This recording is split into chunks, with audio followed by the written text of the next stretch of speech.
السلام علیکم ورحمۃ اللہ وبرکاتہ۔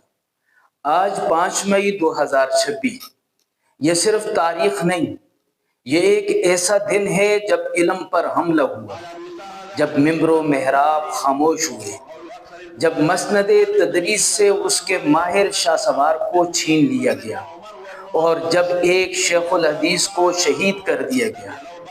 میں بات کر رہا ہوں ایک ایسے عالم کی جو کتابوں میں نہیں، لوگوں کے دلوں میں رہتا تھا۔ وہ صرف ایک استاد نہیں تھے، وہ چلتی پھرتی درسگاہ تھے۔ ان کے الفاظ میں تاثیر تھی، ان کی نگاہ میں اخلاص تھا۔ وہ علم کے پیاسوں کے لیے ایسے ساقی تھے کہ جو تشنگی باقی نہیں چھوڑتے تھے۔ 40 سال تک نبوت کے موتیوں کو طلباء تک پہنچانے کی خدمت سر انجام دیتے رہے۔ وہ ایک مشفق و مخلص واعظ تھے، وہ لوگوں کے دلوں میں بستے تھے۔ ان کے شاگردوں نے کتابوں سے کم، ان کے کردار سے زیادہ سیکھا۔ دنیا انہیں شیخ الحدیث حضرت مولانا محمد ادریس کے نام سے یاد کرتی ہے۔ وہ صرف ایک عالم نہیں بلکہ دلوں کے طبیب تھے۔ چند روز قبل انہوں نے قومی مفاد اور وطن کی محبت میں چند جملے کیا کہے کہ جہالت کے سوداگروں نے نفرت کا طوفان برپا کر دیا، اندھیروں نے روشنی پر حملہ کر دیا، سوشل میڈیا کی بے مہار دنیا نے کردار کشی کی، گالم گلوچ کے ایسے تیر برسائے کہ انسانیت بھی شرمسار ہو جائے، مگر انہوں نے خاموشی اختیار کیے رکھی۔ یہ خاموشی باوقار احتجاج تھا، ایک اعلان تھا کہ اہل حق تنہا تو ہو سکتے ہیں مگر سرنگو نہیں، خاموش تو رہ سکتے ہیں مگر شائستگی کا دامن نہیں چھوڑ سکتے۔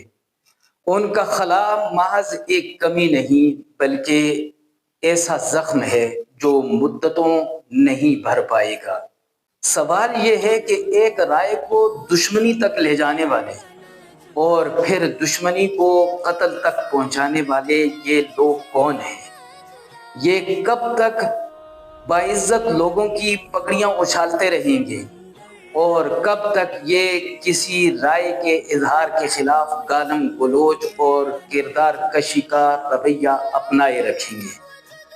انہیں نہیں معلوم کہ گولیاں چلانے سے کبھی مشن ختم نہیں ہوا، کسی کی شہادت سے حق کی آواز کبھی نہیں دبی، کسی کے قتل سے اس کے ضمیر کی آواز کبھی نہیں چھینی جا سکی۔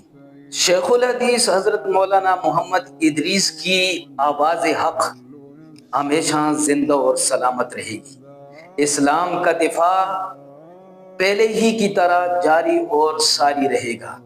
جس مشن پر شیخ الحدیث رحمہ اللہ نے اپنی جان کا نذرانہ پیش کیا ہے، وہ مشن ہمیشہ قائم و دائم اور زندہ رہے گا۔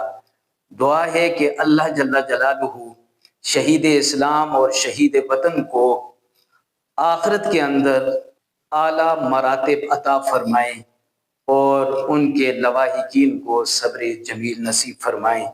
آمین یا رب العالمین۔